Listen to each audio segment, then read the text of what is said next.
જામનગર મનપા દ્વારા આજે શહેરના વિવિધ વિસ્તારોમાં ડિમોલિશન હાથ ધરવામાં આવ્યું હતું। છેલ્લા ઘણા સમયથી ગેરકાયદેસર બાંધકામની ફરિયાદો વધતા મનપાએ ડિમોલિશન હાથ ધર્યું હતું।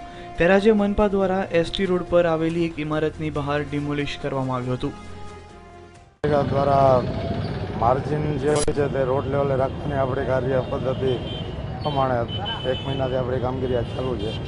જે પૈકી આજે એસટી રોડ સામે આવેલ હાઈરાઇઝ બિલ્ડિંગમાં એમની રજા ચીઠી આપણે સ્થગિત કરેલ છે।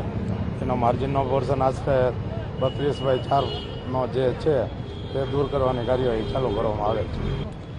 આ જ રીતે એક અવારનવાર ફરિયાદ ઉઠવા પામેલ છે।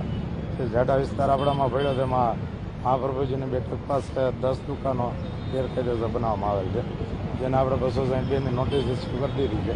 તે પણ આજરોજ તોડી પાડવામાં આવશે। શહેરમાં વધી રહેલી વિવિધ ફરિયાદોના આધારે મનપાએ મહાપ્રભુજી બેઠક નજીક અને ગેરકાયદેસર રીતે બાંધવામાં આવેલી 7 દુકાનોને તોડી પાડી હતી। સાથે મનપા દ્વારા વધુ ગેરકાયદેસર બાંધકામને તોડી પાડવા માટે વધુ કાર્યવાહી આગામી દિવસોમાં હાથ ધરવામાં આવશે તેવી જાણકારી મનપાના અધિકારીઓએ આપી હતી। Pradeep Trivedi, news online, Jamnagar.